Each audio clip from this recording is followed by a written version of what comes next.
There you are. How's it going, Brandon? Pretty good. How about you? Doing pretty good, everybody. This is Brandon the Beast Noble, the other half of the co-main event here for Warrior Wednesday 5.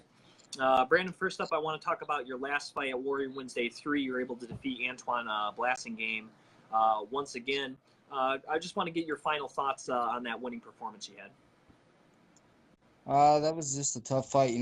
Game's a gamer. He's hard to finish, and he's a veteran in the sport. So, it was a good win for me. If I remember correctly in that fight, he hit you with an illegal elbow towards the end of that one. How much did that kind of mess you up there towards the end? Because it definitely was. It seemed like it affected you a little bit.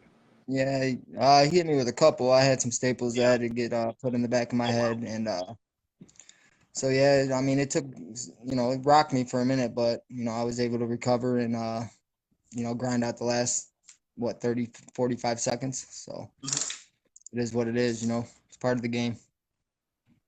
So obviously, with that happening, it didn't affect your ability to take this fight here in 2 weeks at all. No, not at all. I'm 100%. I'm ready to go. So now, of course, as we broke the news earlier on in the broadcast, you will be the co-main event for Warrior Wednesday 5. I know you've been co-main event and main events before, but it's always got to feel good, right, to be one of the featured fights of the evening. Oh, yes, especially being on UFC Fight Pass. And, me and Kenny could have easily been the main event. So being co-main event, it's just sweeter victory for me. Now, of course, both of you guys have been fighting in Michigan for years, have never crossed paths before until now. You guys have fought some of the same guys before as well. So I'm sure you're probably pretty familiar with his skills. Do you think that helps coming into this fight? Definitely. He seems like he's a stand-up fighter, but he'll take it to the ground. So I see this fight, being mainly on its feet, and giving the fans what they want to see. So meet me in the middle and let's fucking go. And obviously, a lot of people have been having your name on their tongue, it seems, these last couple months. And obviously, now you get Kenny Cross. Is this a guy that you have been wanting to fight personally, regardless of anyone else out there in the MMA world? Oh, yeah. I mean, to me, he's just a obnoxious boy who needs to be put in his place. And if he thinks he's going to come finish me early or, knock me out, I mean, he's got another thing coming, because I'm ready.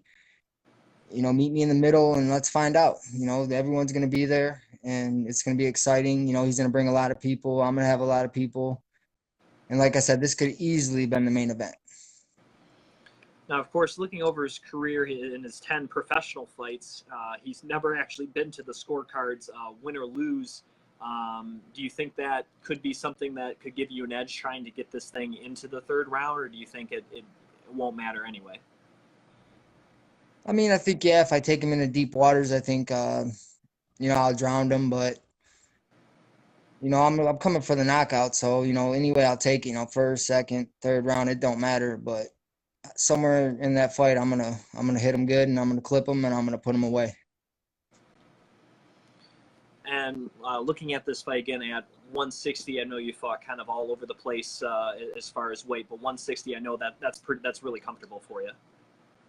Yeah, I think it's comfortable for both of us. I think he cuts a lot of weight, so this won't be an issue. We both asked for it, so I mean, 160 is perfect for me, and it's perfect for him. Now, of course, one thing I've been noticing, because obviously I've seen a lot of your fights recently. You've been fortunate enough to fight a lot with us here recently at WXD. You really do a good job setting up your jab.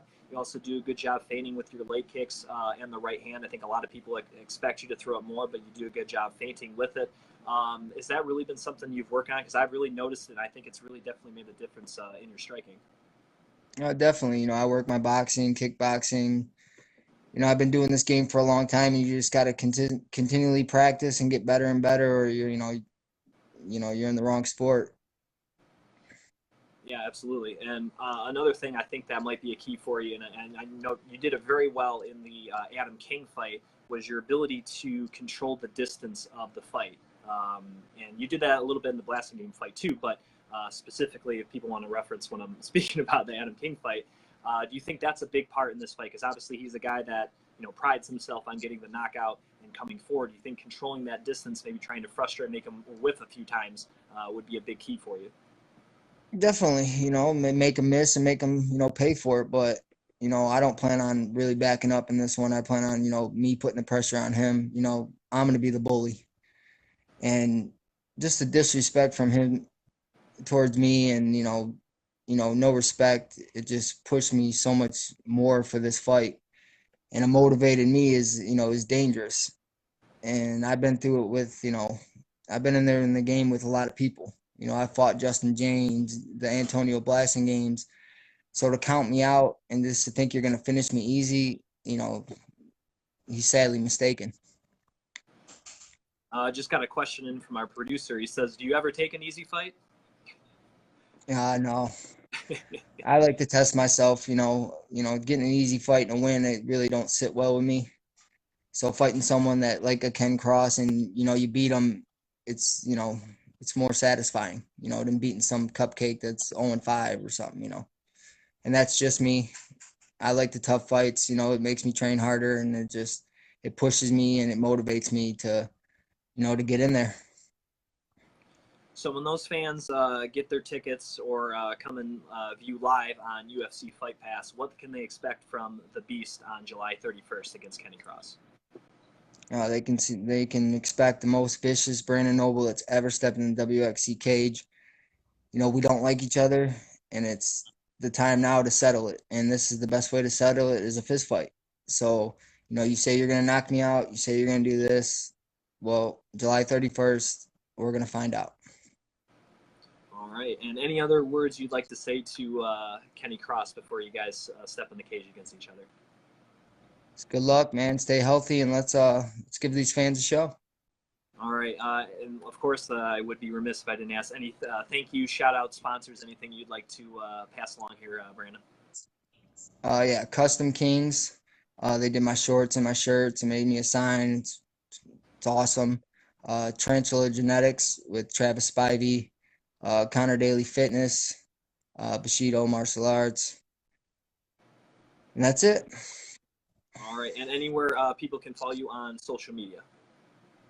Brandon.Noble on Instagram and Brandon Noble on Facebook. All right. Well, he is Brandon the Beast Noble, taking on Kenny Cross in the co-main event in 2 weeks. And Brandon, thanks for coming on. Really appreciate it. Look forward to your fight here on the 31st.